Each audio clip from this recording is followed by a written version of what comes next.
be starting in a starting soon to get.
Alright, so I found a video from a couple days ago. We'll keep that running on starting soon while I work on my breakfast. Browser here.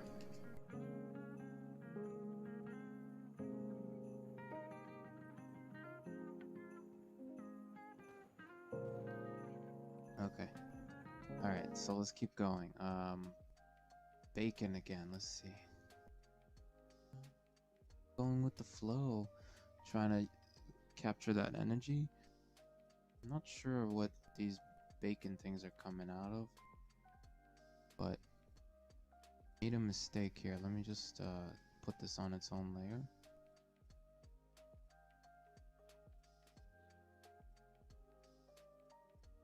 You guys don't mind me chit-chatting with my meetup. Get me cut and paste, copy and paste, cut and paste, that's the one. Can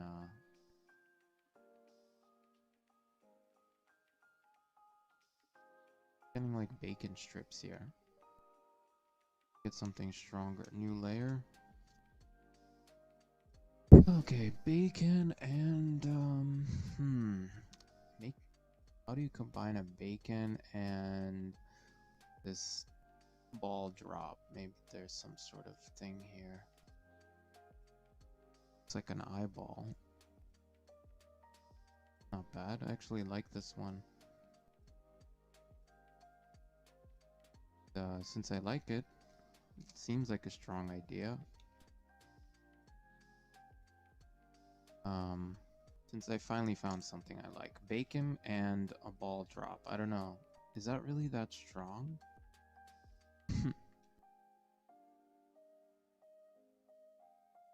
To me, it seems like an eyeball of some sort. Really that strong. It's okay. And I like that my controls on this thing are finally stiff, so that's good. But I could do a quick, let's do one more layer on this and bring this into work. Let's copy this. Copy. And bring this into work.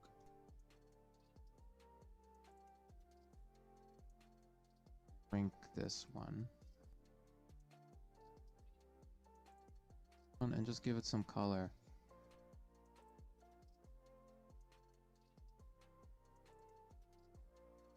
I hope this thing doesn't bother us. Alright, so we're in work layer. Let's quickly make something of it. I'm gonna do a trace on this. Let's lower the opacity and give it some more lines. Energy that I had. Let's try anyway.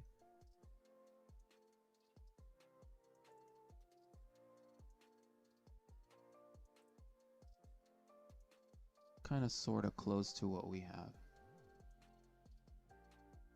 So there. We have our layer and don't need this anymore. This is just the under layer. I know that I want a ball drop kind of thing. It has like a triangle pattern all over it. And I don't know, is this ball gonna drop? Let's see what else we could do. Inside the shape, we could do a Zentangle. That's what I normally do with to create this pattern.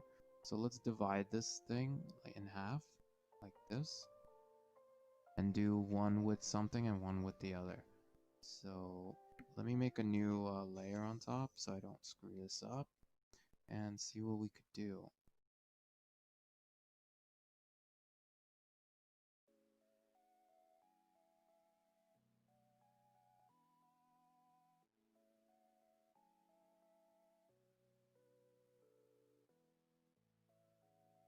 On the other side, we'll do lines, just do a pattern. Doesn't have to be exactly like the ball drop. The closer we get, I think I'm gonna make these lines more spaced out.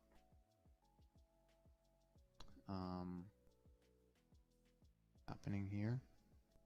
I think maybe I want to change it up, but this is another whole shape, so I don't know. Let's see if I could just do this.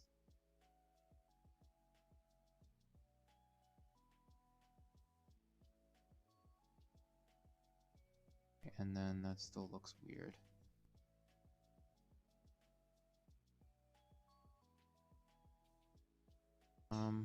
We did circles. Let's continue the same circles, or maybe triangles this time.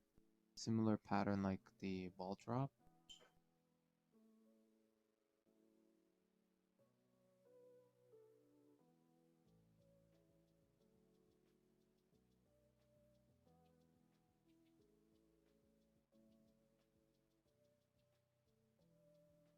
Have some pattern stuff going on here. Let's merge these together now and make a new layer up. And now we're gonna make this one a reference so I could start filling in with stuff. I don't know what it is. It's just gonna be like some sort of organic shape that has a lot of energy. See if anyone else popped in here. I also want to make a sound when someone pops in. Let me see. Meeting settings. Touch up my...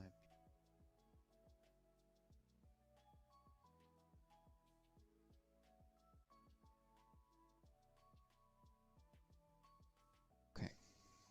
So, yeah, so I can go into my layer 9 and just, you know, go at it. Let's do some stuff. I want this to be the brightest, so let's lighten it up. That's where the highest hit will be, and this will be kind of in still lightest but a bit darker, getting down to the foreground. Okay, and this will be the brightest spots, so let's make these really bright.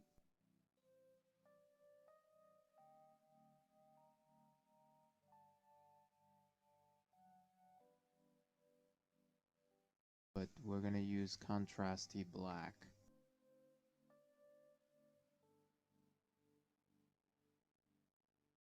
I don't know what this is, but it's supposed to be kind of like a ball drop. I'm not sure. Let's keep going. Just one concept, you know, here and there. Let's combine this.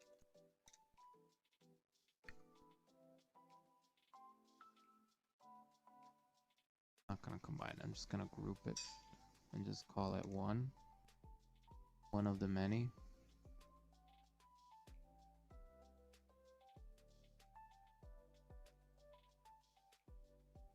Like sheet 1 or something, right?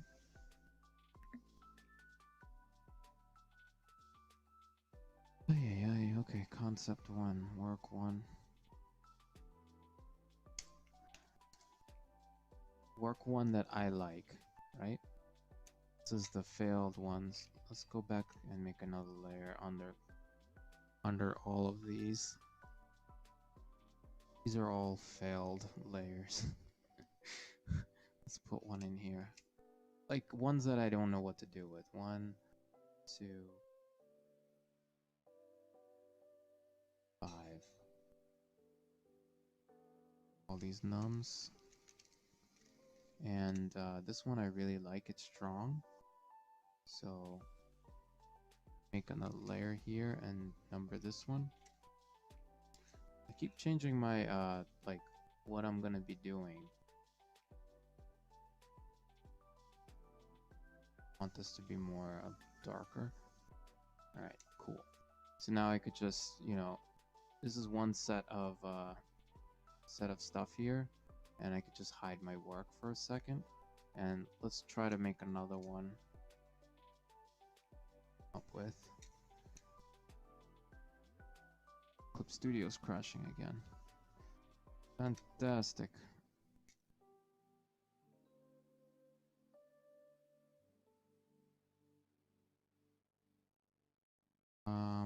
Oh, I see what I'm gonna do. I'm gonna group these and hide them. So this is one set. Folder. Start another set. Now I can hide this. This is gonna be a number. I'm eventually gonna love one of these actions, and I'm gonna make a like a thing for myself where I could just make these whatever I want. So let's go. Listen to the music V and go with something. Okay, flamingo. Not really flamingo, but like cocktail party. Let's see.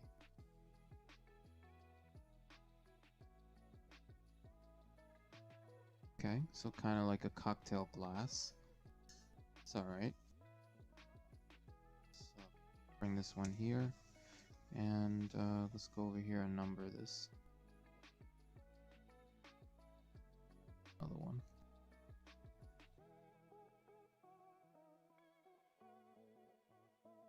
I want to move these over.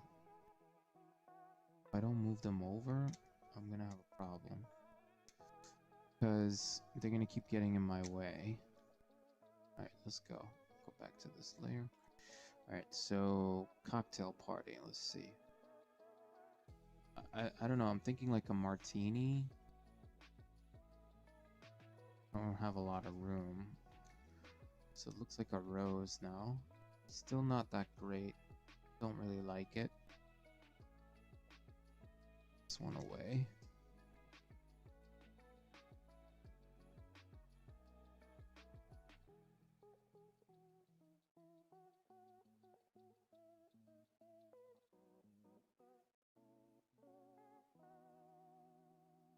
Alright, cocktail party.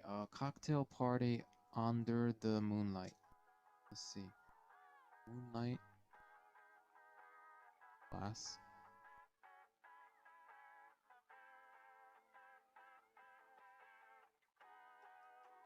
Do I see anything from this? Do I like anything about this? No, I don't see anything. Let's keep going. That's what you gotta do, I guess. This is what Michael was showing us. Alright, 3. Let's go. Perfect this technique. Okay, next.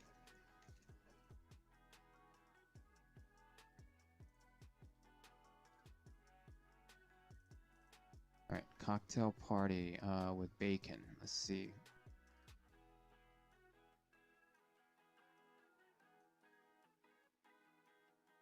Bacon strip. Arrow for the spoon. Okay, what do I see? I see a spaceship taking off, and I'm not sure. This looks like a knife. Maybe if I rotate it, let's see, upside down.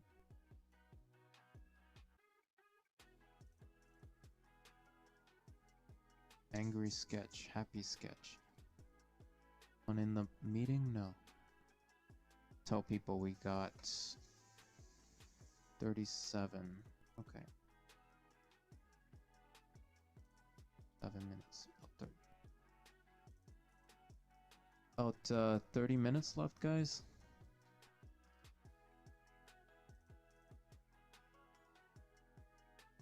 I don't see anything. This one's not strong for me. Let's put this one away. Maybe you guys see something. It's like a therapeutic exercise.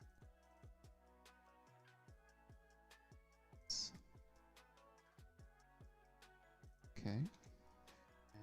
And, this is gonna be number 4.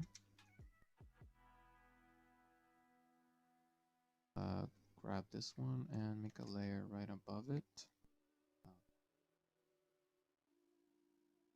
Okay, let's see. Maybe these references are not sparking anything. What's up? Hey, Silver, what's up?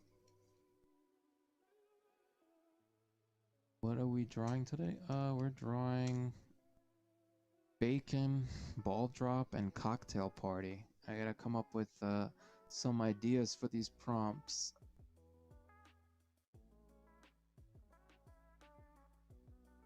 Good point. I should probably put that in the chat. Let me put that in the chat. Problem. It's all cool here. I actually didn't even think I was gonna do this, but I built up the nerve to stream and host this thing. And I'm using some of the techniques that Michael taught me, which is a continuous line like so. And think about cocktail party and kind of let the music that's playing right now let you draw the thing. So that's what I'm doing. Thinking about the ball drop. Yeah, bacon for National Bacon Day. I know, right? One of my pieces that I drew earlier is held up by a bacon.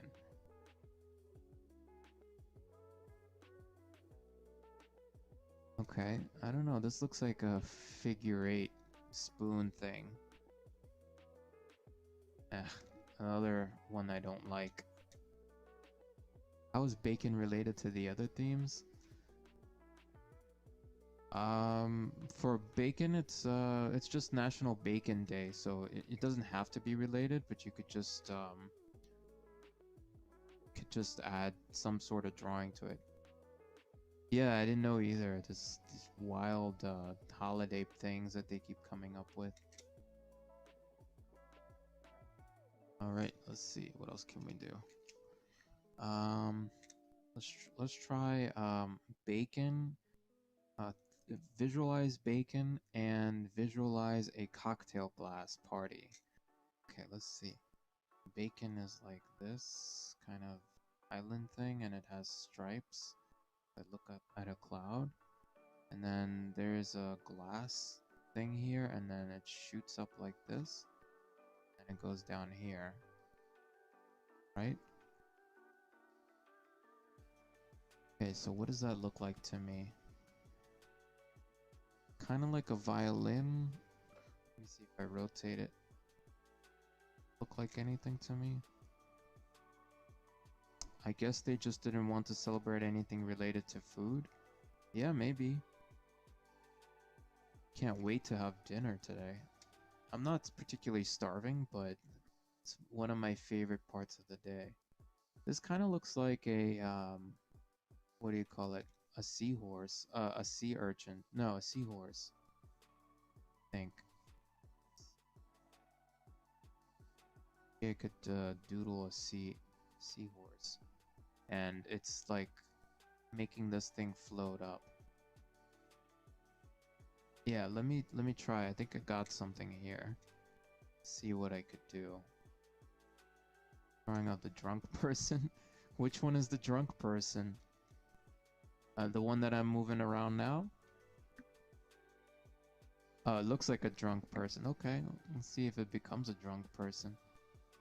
Alright, so let me copy this thing, bring it up to work, and bring this one back and shrink it down. Is that a time, guys? Man, time goes by so quick when you're having somewhat of fun.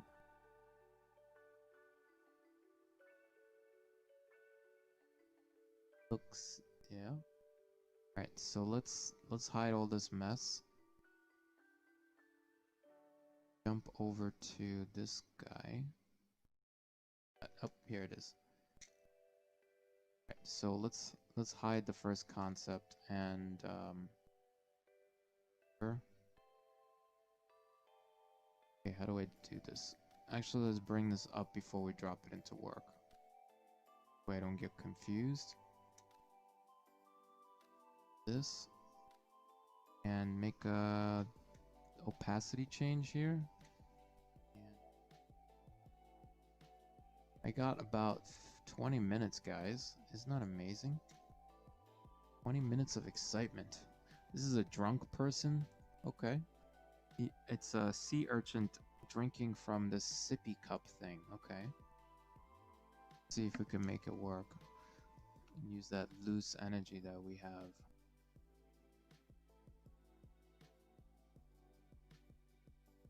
Okay. Sometimes I hit the undo button by accident.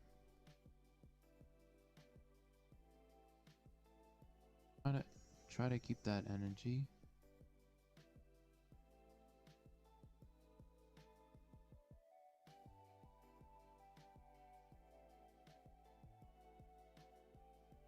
That energy, but it doesn't look good.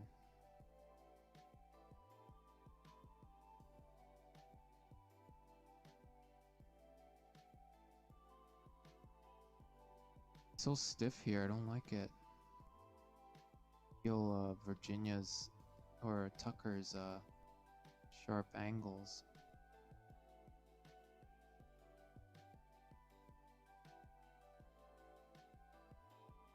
Right? Okay, excellent lines. Alright, let's see. And this sea urchin thing is drinking out of this Cosmo thing. So let's do a nice circle. If this was Procreate, I could just do this circle nicely, knock it out.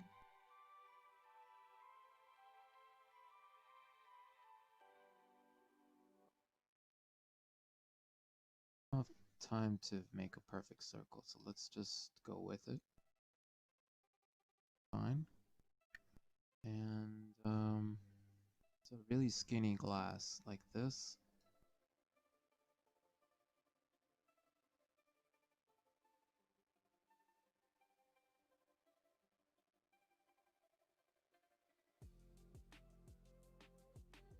Stiffen up so much V. And then this thing has a little nose here.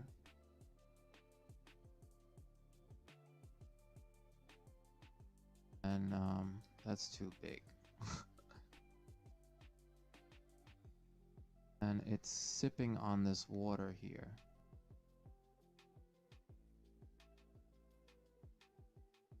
No, no nose.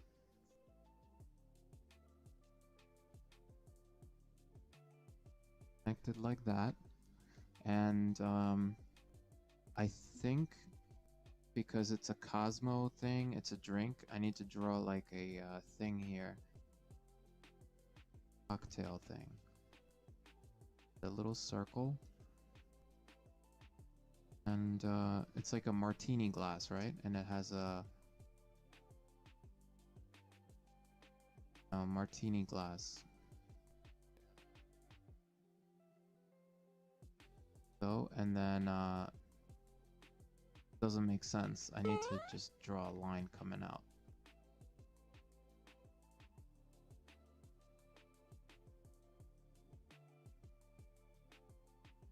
Okay, I think that's good. And let's do the shapes inside. So let's get rid of this one. We don't need it anymore. Yeah. I want to draw an eyeball for you. You're still missing one.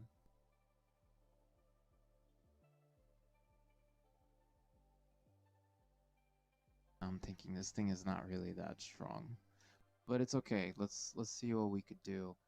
There's a lot of shapes here, so let's cover some ground. Let's make a new layer and just run with it, even though it's not the strongest thing. Make the tails sharp, so we add some triangles.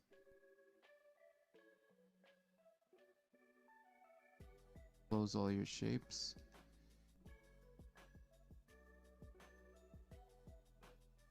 Go really aggressive here for some reason. triangle pattern.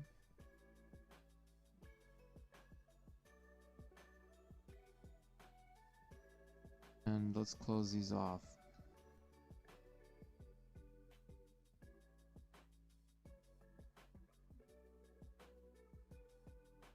Here we're gonna do like circles. Small ones and big ones.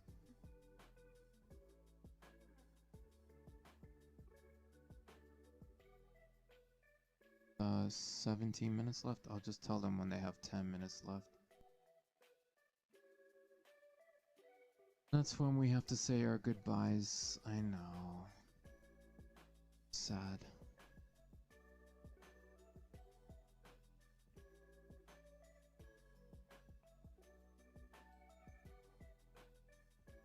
Circle.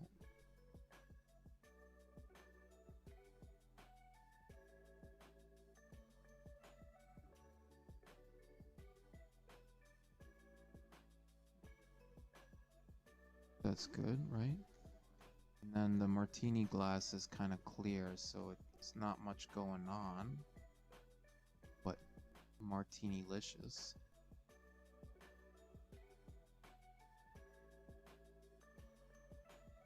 I don't know. That line looked cool, so I just threw it in there. Divide up the shape more.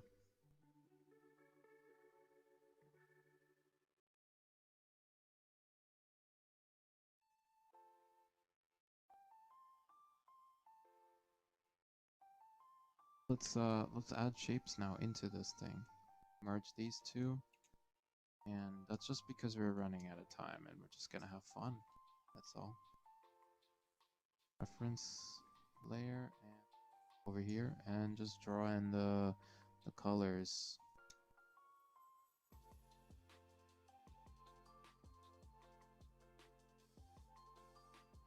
Like middle tone for this skin stuff, and here, since it's closer to us, we'll do more contrast. Then we'll the martini is going to be more or less transparent, right?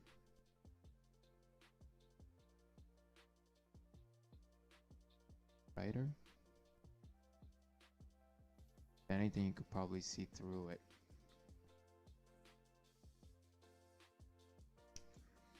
And then this one is dark. Side is going to be bright. It's going to be nice highlight. Black.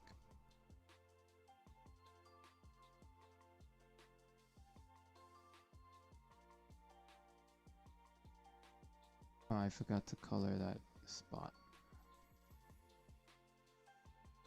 Crease these a little bit.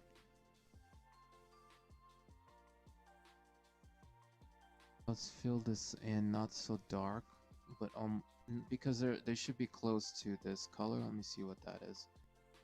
Slightly darker. Yep. Let's do these really dark. Not as dark as the eyeball though. Is this in size? Let's get this color here. This value, and just make it darker. We didn't color this area, so let's get this. Just drop it with this.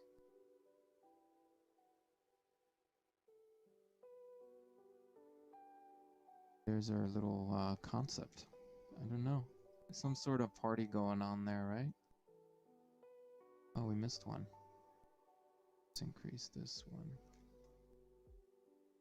Okay, one, and let's fill it with this color. Awesome.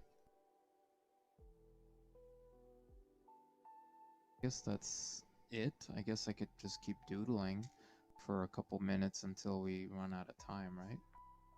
Let's pop in another layer. I could do a gradient map as I add more colors on this. Not quite sure what the other ones are gonna look like, so it doesn't really matter. These are just my base values. I do see some little issue here. Like this. What is this?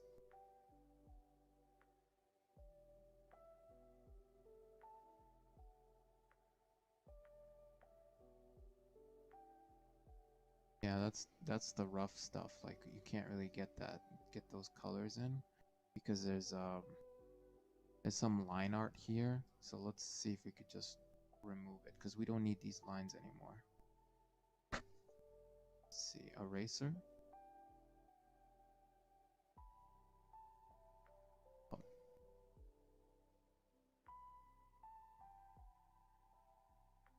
Fill it in with some color.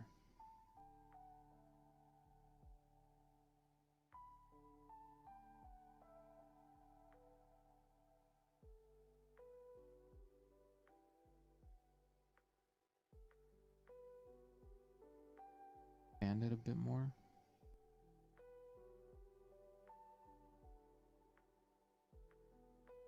Expand it again. Because this has a highlight, so I want it to actually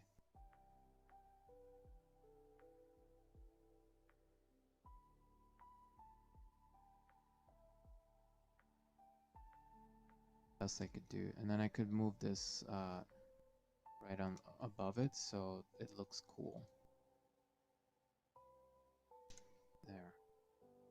So my line work is on top, I guess, nice and sharp. There are some other issues here and there, but that will just, you know, I don't know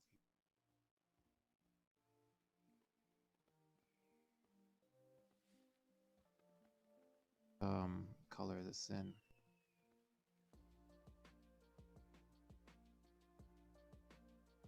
Not care. No. All right, cool. So we got our guy here, I guess. About 10 minutes left. Let me just tell them. Guys, 10 minutes left. 10 minutes left.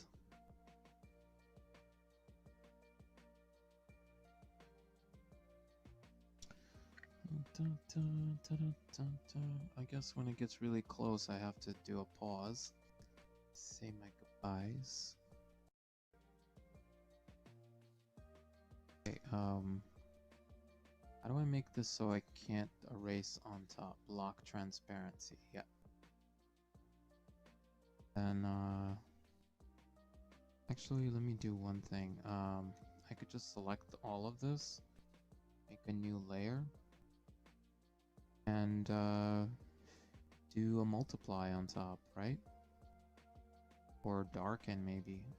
Then I could just keep doodling some more, and then combine all of this jazz together.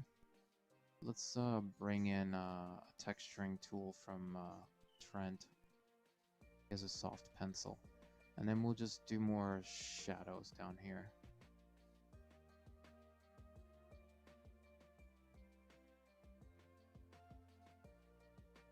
Try to see if we can turn the form a bit more.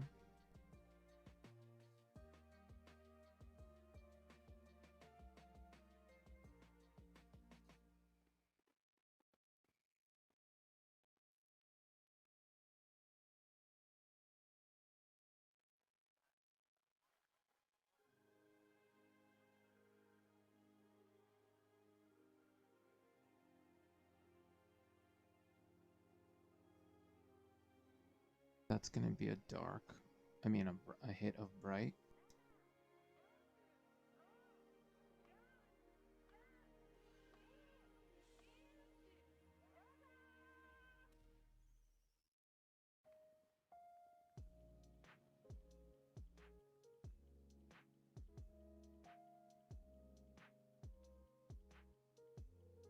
Out of time.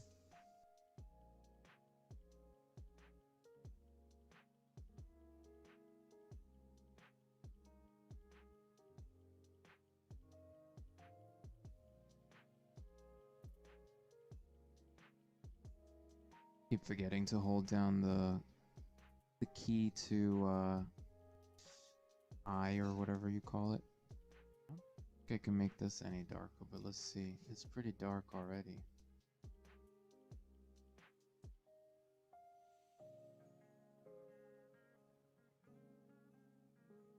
And on the top, let's add some highlights.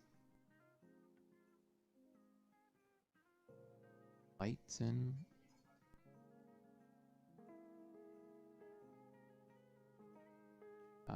Awesome. I keep doing that.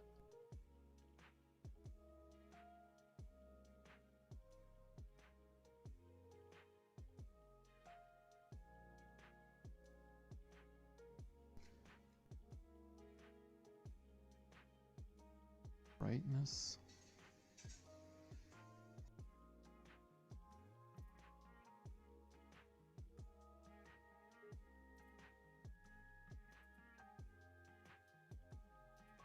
Yeah, we need to wrap up.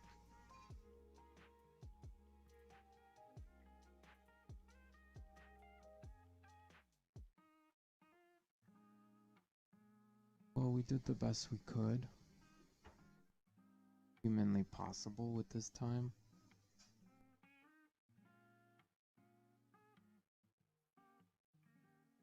Grab some of this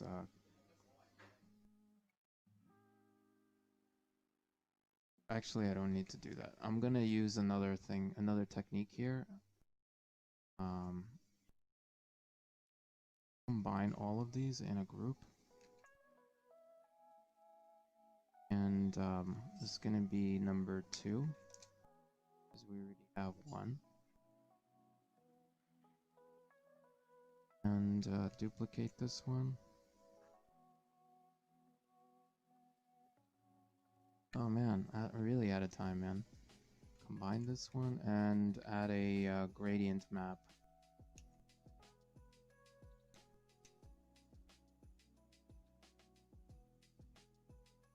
Don't remember layer. Let's see. Just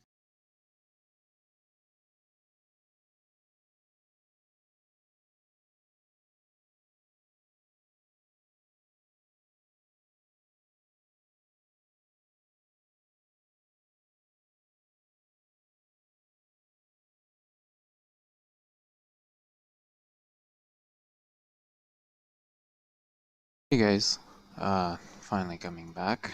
Just waiting for the camera to go back on. But we're sort of back.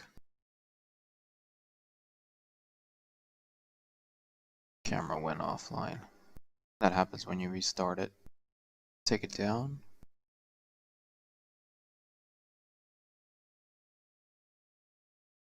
This time.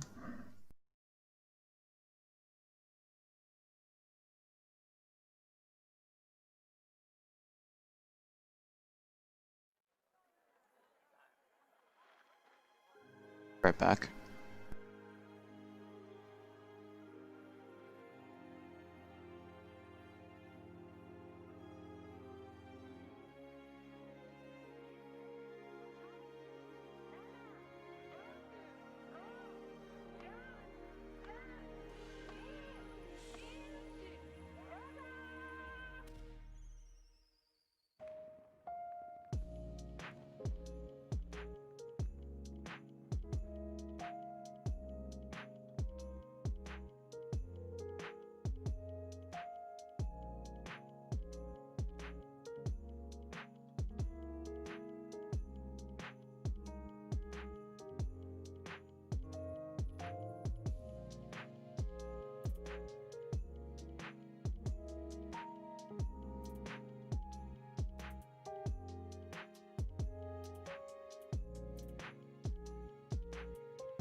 Okay, the camera is back.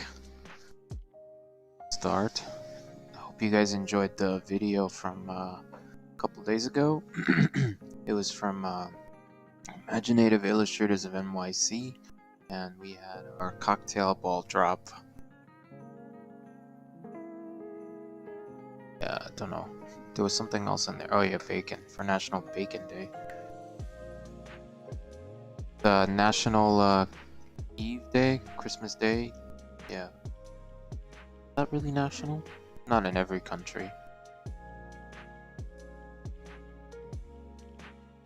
Let's see our browser.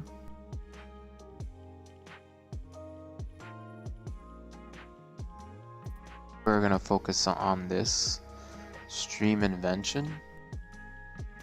I put some of this in the before. Let me throw it in the chat.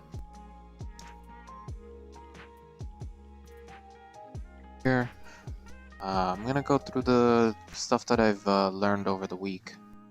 So see if we can remember any of the duplication tracing stuff. I think Monday we did a cute rock tutorial. Okay, and then duplication of some rock. What did we duplicate on Tuesday? We have to go into the Clip Studio. Let's go to recent.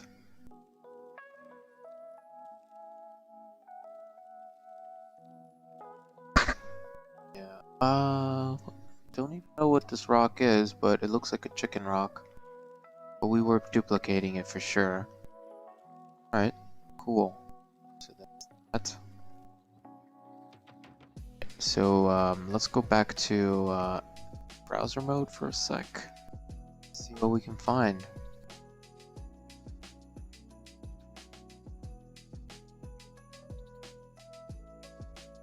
Invention Art DIET. Diet is from Ruben Laura. Focus your time. Okay, so far so good, V. Stay awake. Light on you. Okay, so our invention and diet. How do we get into this and why do we want to get into it? Let's get into the why first, because that's important. If you ever wanted to improve over a period of time and do it quickly and efficiently, you practice this idea of spaced learning. So Ruben has broke it down for us in 4 steps, and you choose on your calendar week when you want to practice these things. When you practice these things over time, your mind will recall the stuff better, the shape language, the techniques, and eye coordination will get better. All this good stuff. Crumbs on my table. It bothers me. Anyway, if you've got no topic, but if you do have a topic, you can mute me and kind of just follow along on the art diet. There should be a link posted at some point in here, but if you guys really want it, I'll post it now. There is this idea of choosing a topic to focus on, and most of the people on Twitch or the, I guess, live streaming world, I see them drawing people, figures, like noids, might be a topic. My topic is going to be rock formations. It's been like that for a while now. I don't know how many rock formations I've completed, but I know I've been working at it for months now. And I could be drawing more of them to get better. I'm going to keep going with that until I move on to the next topic, which is something. I don't even remember what the next topic is. I gotta check. And I got my topics from FZD School. So, yeah. Invention. Let's see what this is. This is the most powerful tool an artist can wield. It's also the best measurement of progress and understanding. So let's see how we could do this.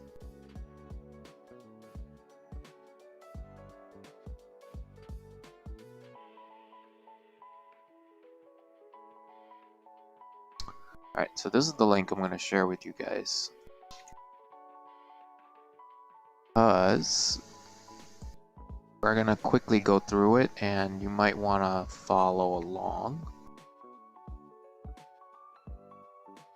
But before I jump into this, I did have a thought of like reviewing other people's simple art, because I guess I'm not at the level of some of these high-end artists yet, but I should be able to give some feedback on your art. So if you want feedback on your art, let me know. I was thinking of even putting that into Streamlabs. So let me just do that really quick so there is a message. Sorry for the segue. Let's go into a break for a second and do that. Let's go to Streamlabs. Streamlabs, there's a little bot that tells me, it's like my personal assistant. Stuff for me. Ask him to let you guys, you know, kind of RSVP for something.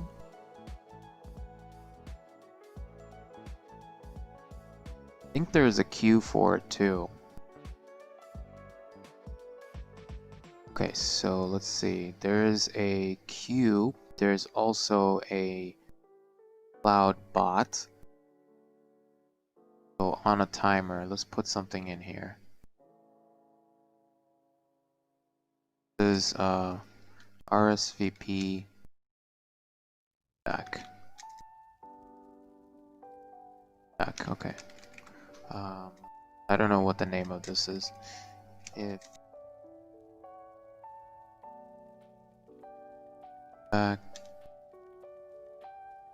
artwork,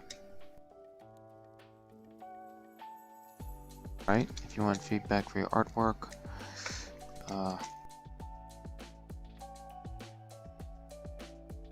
RSVP list where you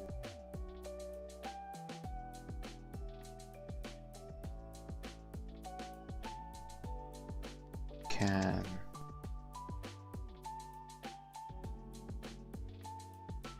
review it. Let's see. How do I review it? Maybe you can post it on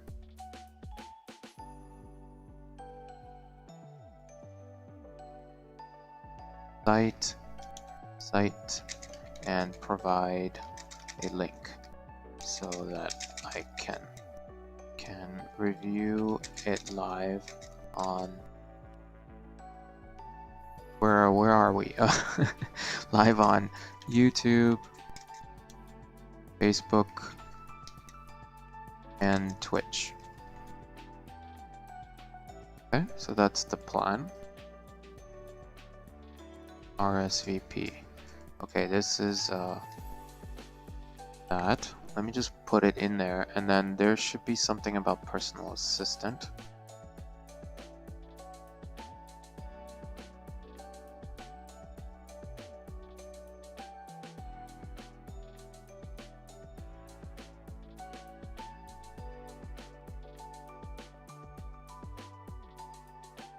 Gotta find a way to give back to the community somehow. Back.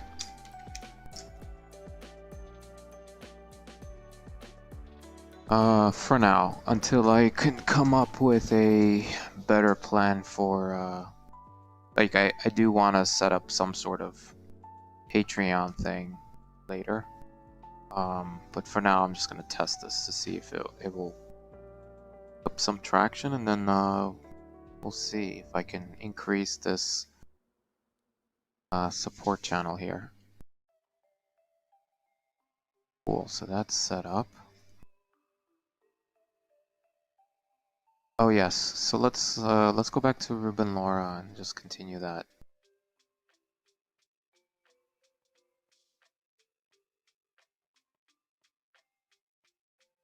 Okay. So as I was saying before, there's a link in the chat. If you guys want the link again, I'll post it to Invention. I'm gonna go through this kind of quickly because we want to start drawing right away to pick up where we sort of left off during the week. Okay, so for me it's fundamentals. I'm not sure what it is for you. Okay, for many artists, creating something meaningful from a blank page is the ultimate form of expression. Invent drawings out of thin air. You should keep your expectations balanced about what this stage is all about. Creating incredible imagery from out of nowhere, and that you won't be a real artist. Won't be a real artist until you effortlessly do what they do. Okay. And what else does it say here? It says you'll be comparing yourself to an imaginary ability, doing and recalling a huge library of mental information. So be patient with yourself. The invention stage is where you get to crunch all the numbers you've collected. Sometimes it's pretty, sometimes it's not, but it's all incredibly useful towards your growth as an artist. Okay, so guys, I'm gonna do a quick test for the audio. I don't know how I sound, so let's see if everything is cool.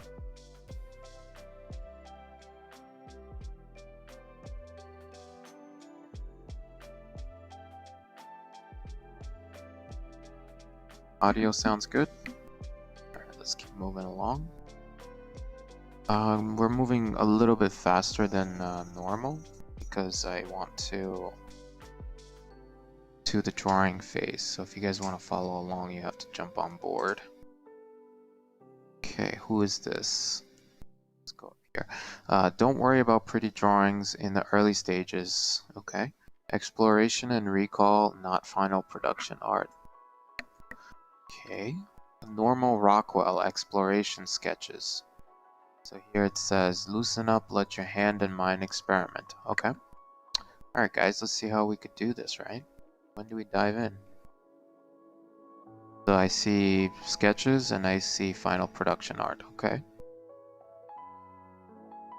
Ah, that's right. Start drawing. So let's hear a little bit from FZD Design Cinema. This will actually go into why I'm drawing rock studies. So let's see if we could figure this out together.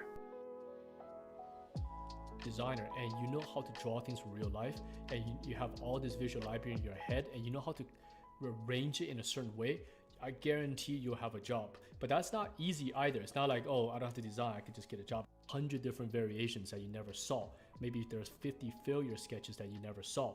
So when you're drawing for yourself, don't forget that this road is a long process, and you don't need to have perfection when you first start this kind of stuff, okay? So, all right, let me take a quick break because I'm on a new computer here. I don't want this to crash, and I'll be right back to show you guys what drawings to start with when you are getting started in this thing, okay? Let me take a quick break.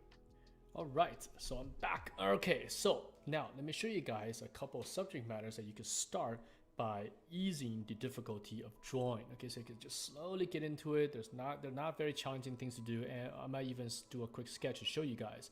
In fact, I actually started this design cinema recording yesterday by doing some of these drawings, but it just took way too long. The episode is going to run to like 2-3 hours at that rate, so I decided to save some time and just maybe do a single sketch for you guys and then show you the end result of what it could look like. Okay, so let me track time here. So we're at 2:49. Okay, so let's do another 20 minutes, and then another 20 minutes. We'll keep this episode about an hour long.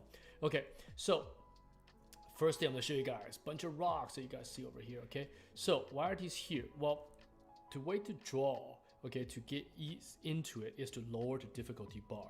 I'm going to show you guys a bunch of subject matters that in itself makes it easy to draw. Okay, organic things and non-symmetrical objects are some of the easiest things to start with. The reason for that is because it gives you a wide range of mistakes that you can make without the end result looking bad. What I mean by that is, like, for example, you take a look at some of these rocks over here. Okay, you could draw some of these completely off by even 50%, and it still probably looks pretty good because nobody knows what the original looks like. There's no recognition for the original version of this, right? If I make this rock bigger or smaller, who knows, right? It still could look good. I make the side of this too big, too small, it might still look pretty good. So when you're drawing this kind of stuff, you can kind of almost invent half of it yourself. You could draw like half of the rock, half of it by yourself, right? Look at this really cool looking rock over here, right? You could draw the top of it and change the bottom. Nobody's gonna know. So that way you kind of have fun drawing without having the pressure of making this look perfect. And so we do the exact same thing here at the school. We start with them with rocks and stuff like that as well. Very similar. So that way you build up the confidence level. You start to get your penmanship down. And you could do this for, let's say, a week, even 2 weeks, every day. Just come back and draw different rock formations, right? There's so many cool things in this world to study from that you'll never run out of stuff to draw. Okay, so rocks alone, these are things I found just for this episode. I went to Google and just Google cool rock formations. I found these, and there were just so many available for you to reference from.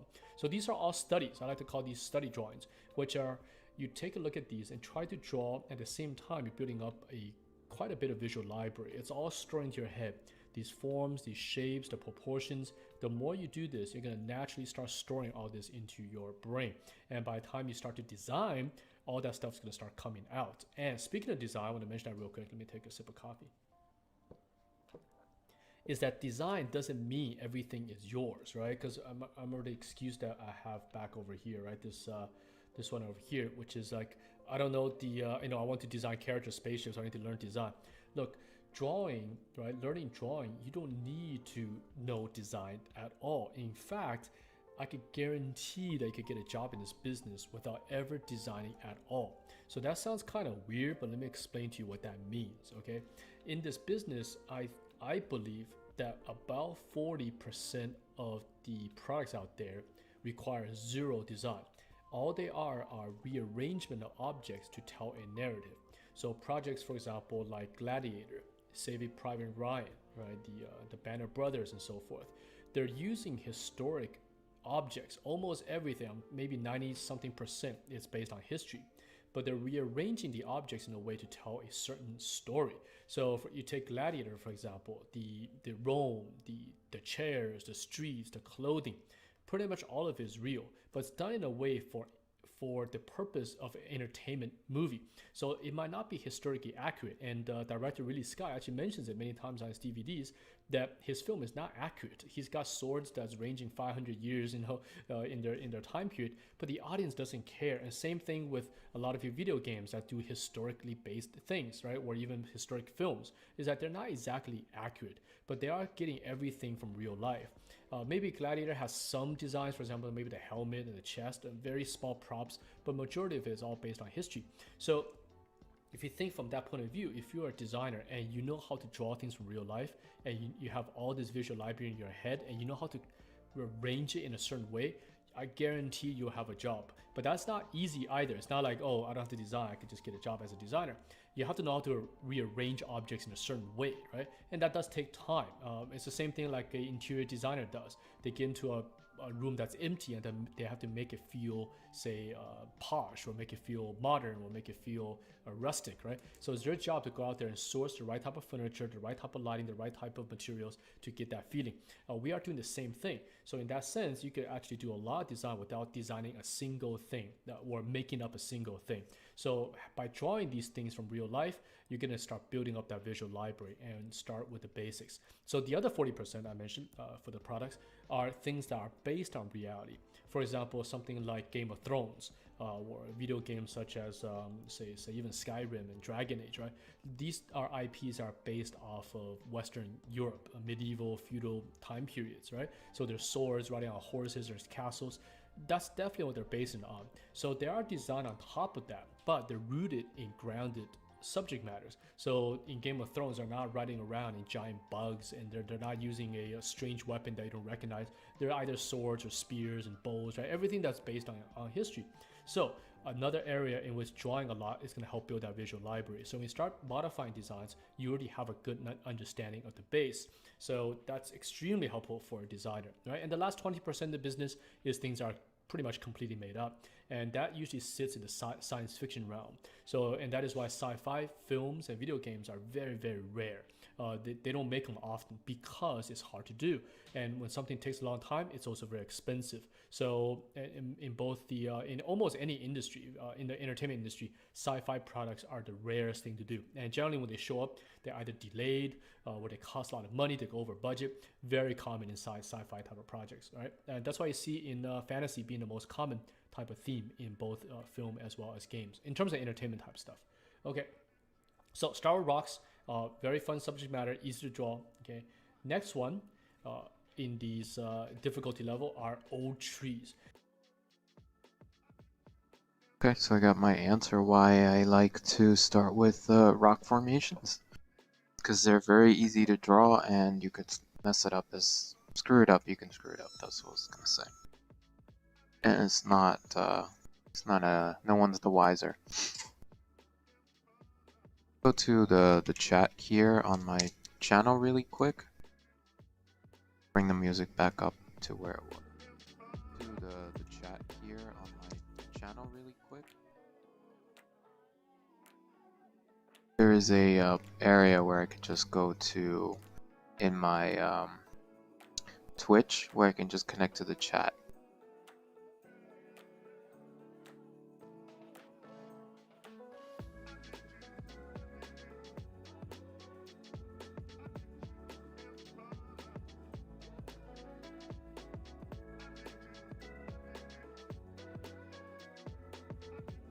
Like as if this moderator doesn't have unable to fetch account.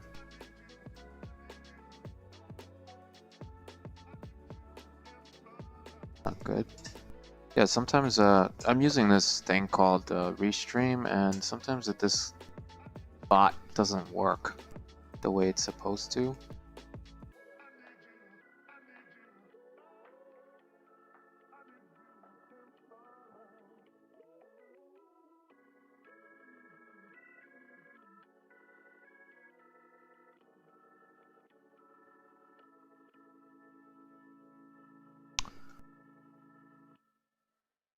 Connect to chat either, which is not good. Mod view. I want to have an option to chat with you guys in case the Twitch platform doesn't let me chat.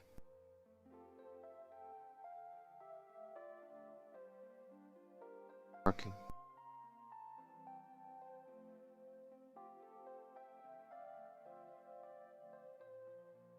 iChat, pop-up chat.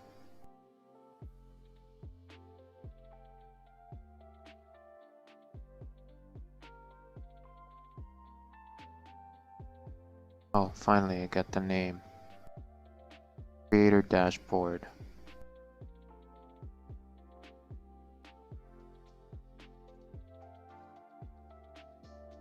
Spotlight.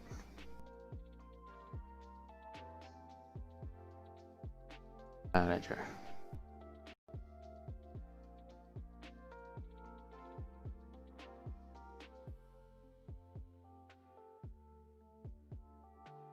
Maybe the chat crashes sometimes and you just can't do anything about it.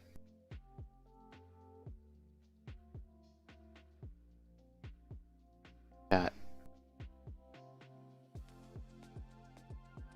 Well, let's go back to what we were doing.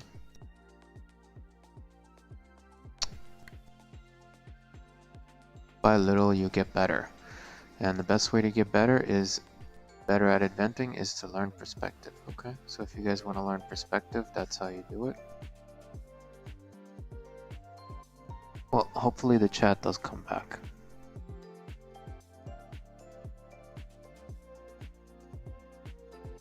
Active view. Invent anything today. Drawing. Yeah.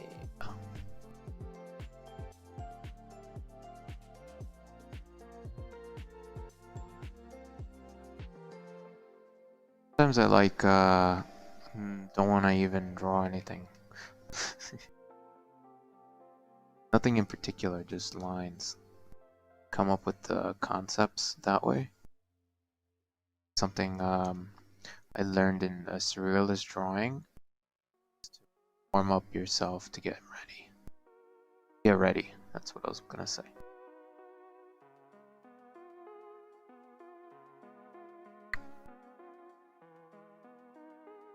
So this is kind of like a Zentangle technique to get you kind of started.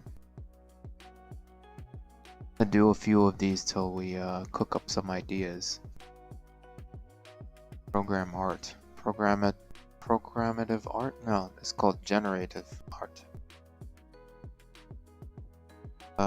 Grasshopper and Rhino and other app. Oh yeah, Grasshopper, Rhino, and that logo. Get artwork that way. Relax. Maybe circles here to start.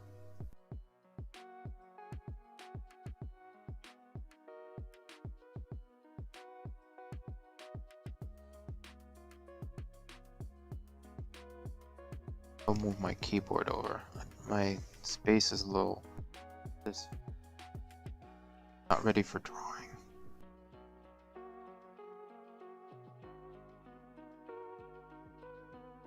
Okay, that's better. Straight back and make room for your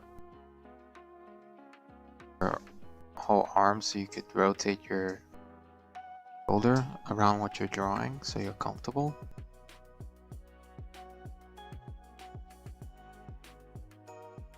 So last night I did like a super angry sketch while I was talking to my parents. I noticed that I draw way better when I'm angry. Like very focused. So it's like it has something to do with emotions, art. Explore that, but I don't want to be angry to draw. Find a way to channel that energy when I'm not angry, but kind of average. Like to know how to do that. Oh, it's 9:45. And you know how I know that? Because my phone is vibrating like crazy. Back to the way it was. Yeah. Another thing I was watching a couple days ago was creating maps. I want to learn how to make D&D maps. There are a few good places to visit to do that. Sounds exciting. Not that hard. Make a map, like a treasure map. Kind of fun. Yeah. When I'm gonna start drawing that rock. I think the one on my navigator is called. Did that one on.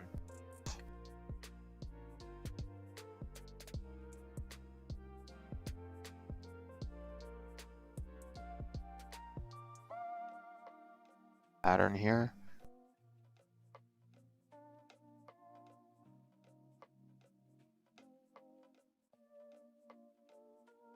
So I could sort of practice the techniques I learned from the rock formations during the week.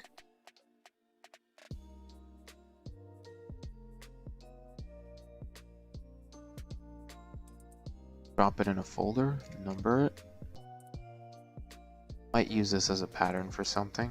I don't know.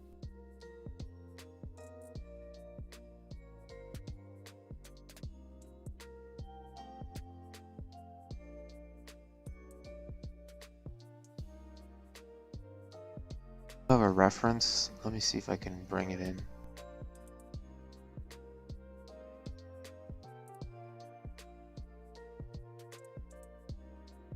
Rock.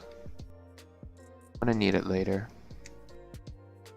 For now, it is the ultimate form of art expression that's pending.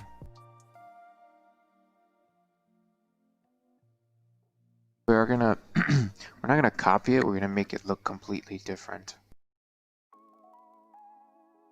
Get it ready at least. Prepare those little steps. What I like to do here is Control Shift U to turn it into grayscale. Saturate the whole image. Makes it easier to focus on the essentials. Cool. So that's our reference. Let's get rid of it. Here, let's keep going with the Zentangles and the fun. Might not even use it, I don't know.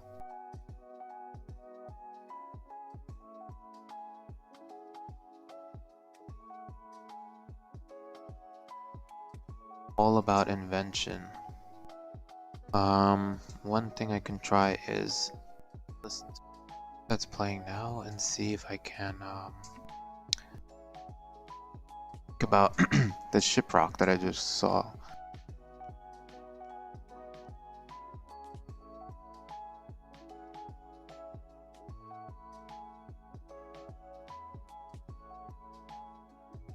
Okay, here's our shape from music.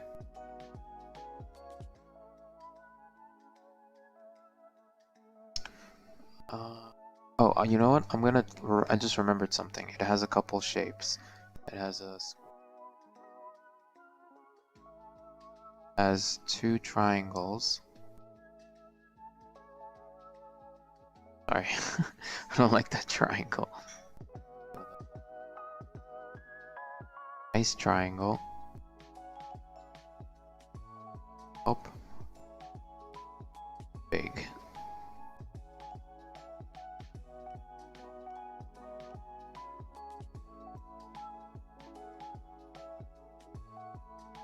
Okay. Some of the parts I remember. And then the overall part is a giant triangle, which is the shape that I drew here. This is from the tracing step. It's called simplification.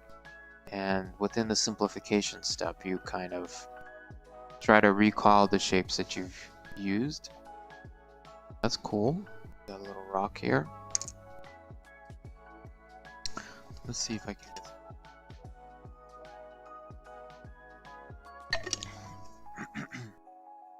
Chat come back? Am I able to talk now? Browser.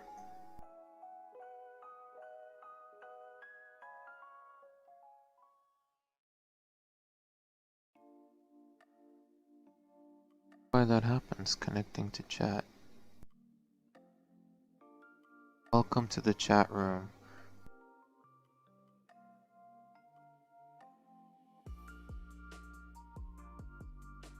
Chat's back, so let's bring in a smiley face. Awesome. Maybe they were having some issue on their end. Copy that link back. Add a little link there. Let's see.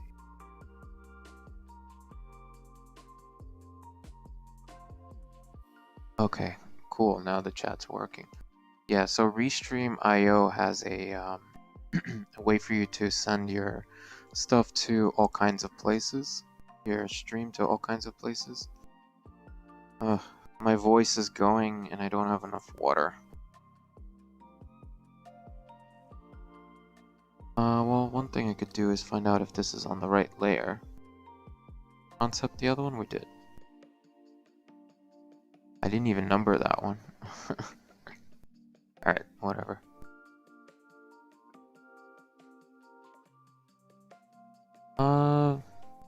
Maybe we could use some of that stuff over there to create some patterns. How about that? So I can grab this, get a duplicate of it, and move it over, right? And not mix it up. Okay, so how do we use it as a shape? There's like a pattern stamp thing you could do, but it's okay.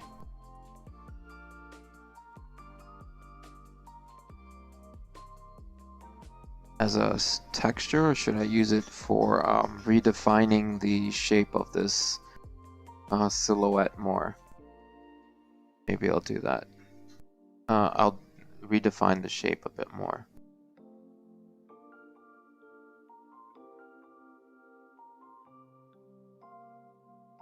Kind of like you look up in the clouds and you see what you can make.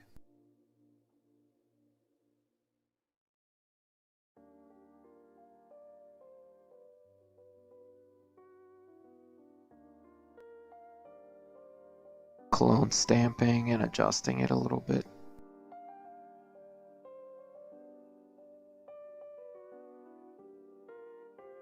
As I said, it won't look anything like the other thing. Let me clear my throat. I'm sounding like a frog.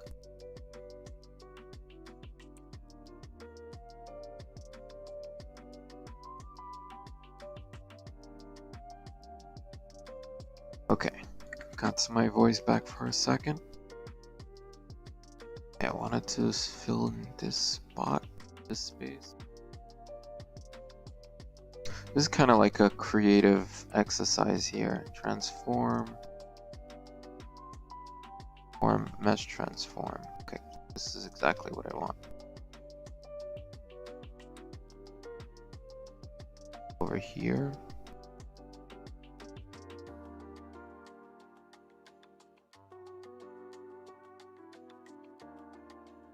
Guys, do you know if I can play anime in the background?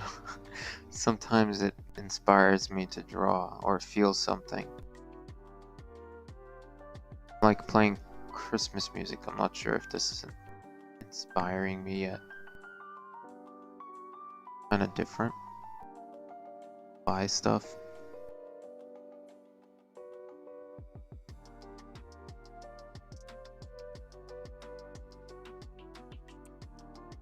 The cool thing is this pattern repeats. It's kind of similar, so we could use it however way we want. Grab this one and get my eraser. Some of this junk.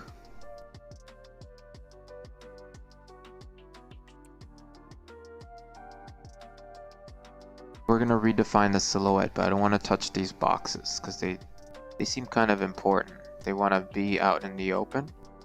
So let's grab another one like this. Again, this is invention, guys. So we're just trying to use these shapes to bring this image back out, and we can kind of use it.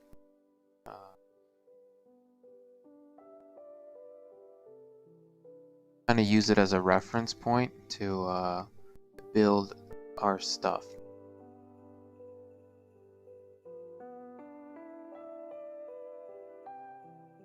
Sort of a pyramid here. Maybe I should make this one like this.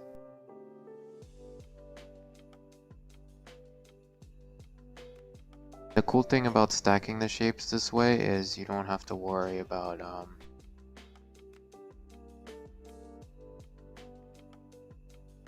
the rocks, so it's okay. You will go inside a bit more. So let's grab another one of these. Stamping it. Of course we can create a brush or, make it like that, but just trying to work organically in this.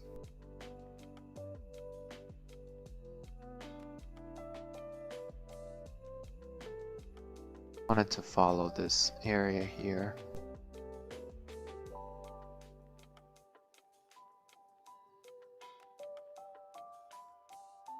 Mesh transform was part of the shape.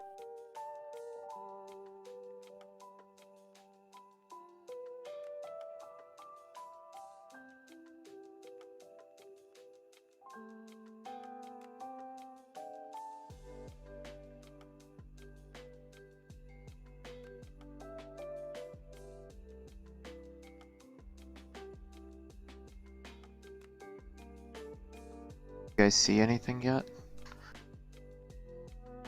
Kind of looking at the image on the left in the little sub view, and I can create as far as a pattern goes. If I don't like it, I'll just erase it. Like, I don't really like this.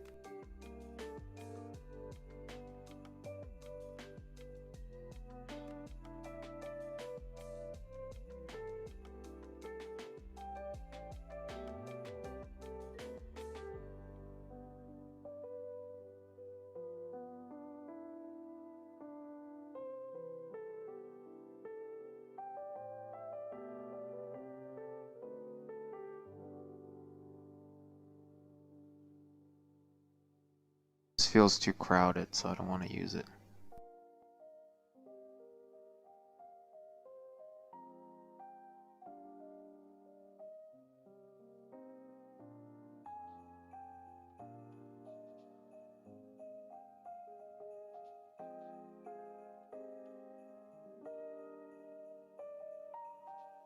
I do want it to cut up. Maybe I don't part either. Not essential, but it should cut up somehow. Going.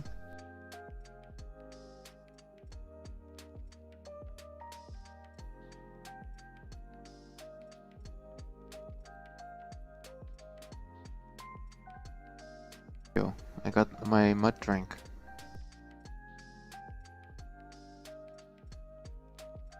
There's hope for us yet. There's love in the air.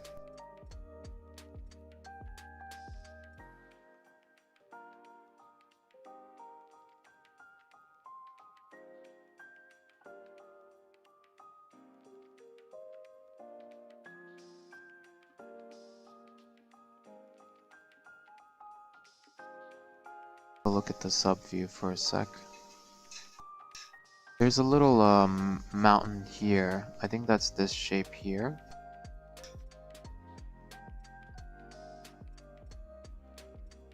Tell it to come out here. I think I'm gonna adjust this triangle here that I've created. A little bit of a mesh transform. A mesh transform here. Let me see. Add something here. File, edit. I think I can add it. Transform.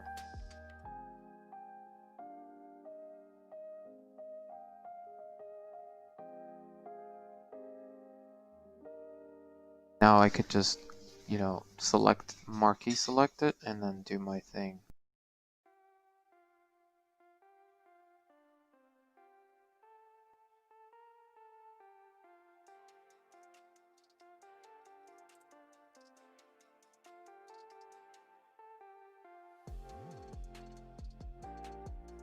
Okay.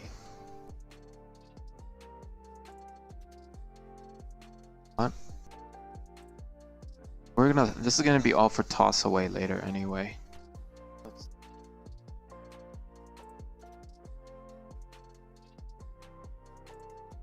Yeah, toss away. Like, we're just gonna use this to build our silhouette of what we see there.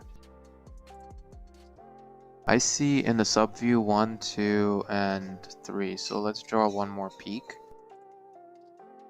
And these are like little peaks at the bottom, but I might combine them. Let's see.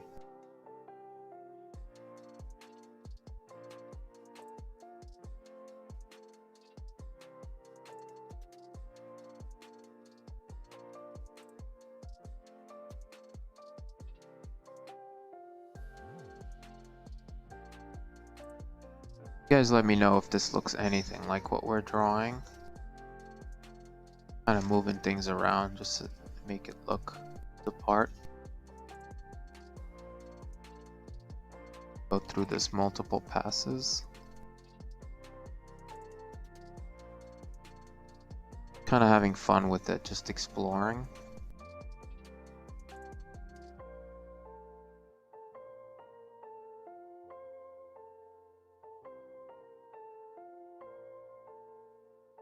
Did all our fundamentals during the week, so today is all about invention, trying to figure out how to make this shiprock. I think that's what we're drawing. All right, let's combine the layers and see what we have. We'll draw some more confident lines. Use up this shape here. We have it here. Any other shapes that we want to fill?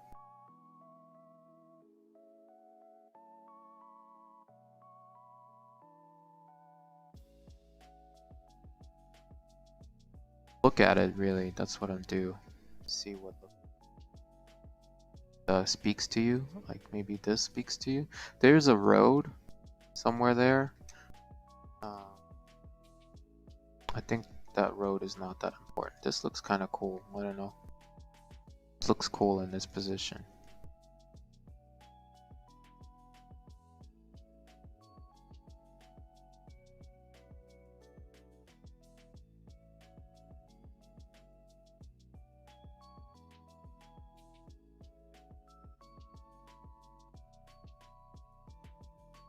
I'm not even sure about these little triangles here. They kind of look weird.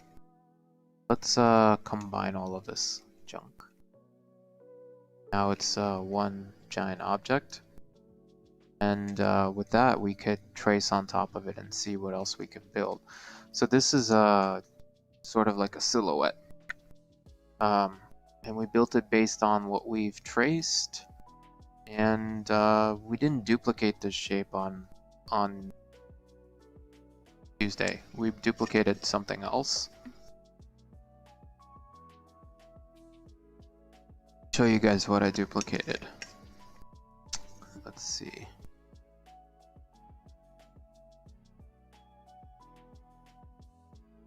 So this object was duplicated. 1, 2, 3, and 4. Did all the measurements and stuff. I am curious what the name of it is, so let's go to break view for a sec and take a look at what this is. Glad the chat's back. That was just miserable if there's no chat. One thing here.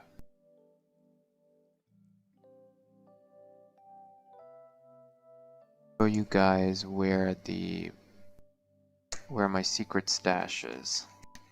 Where I get all my rock inspiration. Whoa. Oh, this is the ship rock.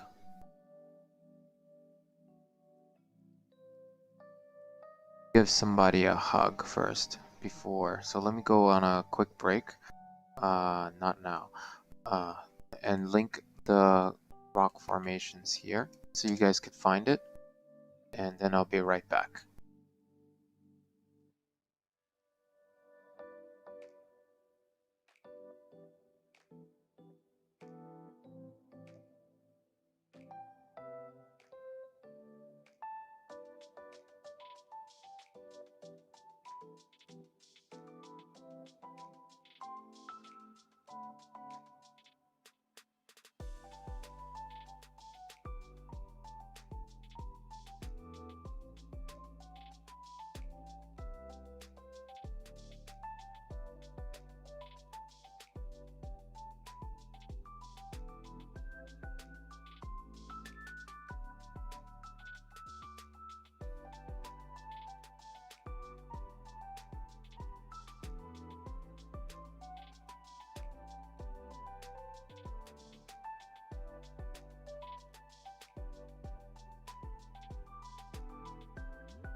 Hey guys, we'll be back in a second, still on artist break here. Hope you guys had a chance to look through the rock formations, and then we'll go back to drawing.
Guys, having some mooncake.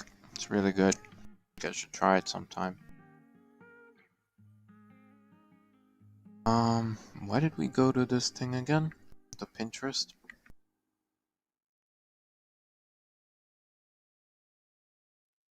Oh yeah, where that rock came from.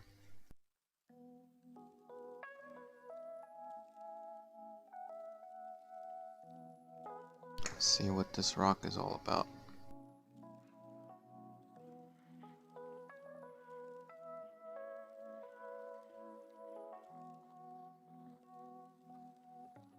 Cool.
Trying to find what the name of this rock is or where it's located.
It's a shame people don't put the name down, because then you'll never know what the thing of it is.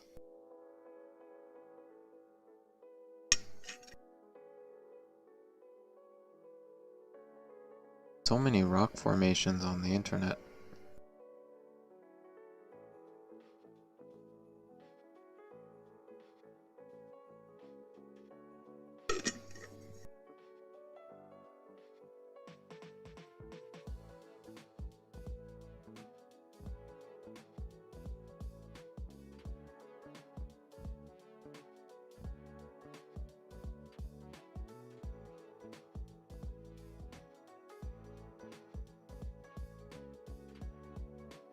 This is probably the closest one.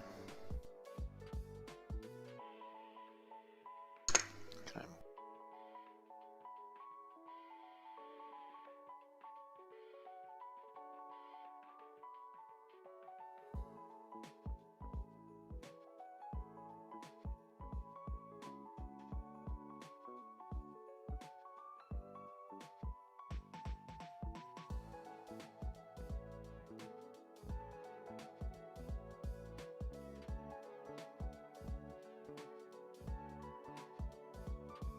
Yeah, I guess no one will know what this is. I did have an interest in finding out what this is. Could ask them.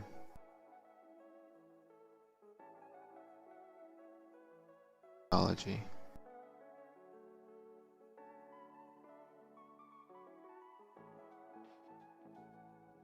It's on the stream here. Let's see.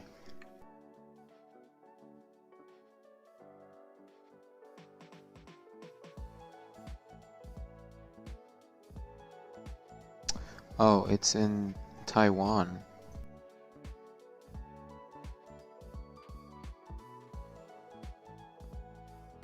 Well, somewhere in Taiwan, okay. Put a comment here.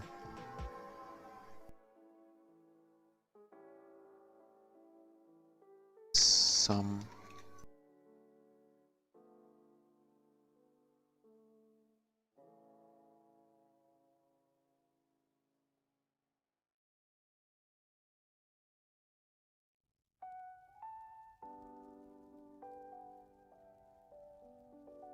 A.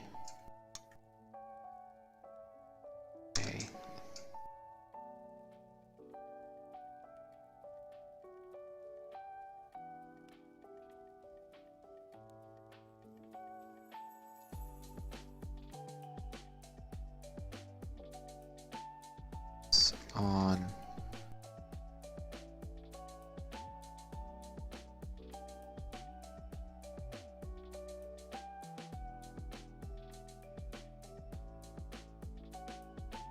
whatever. At least I know where it is. I don't know the name of it, but someone will take a picture of it and provide the name.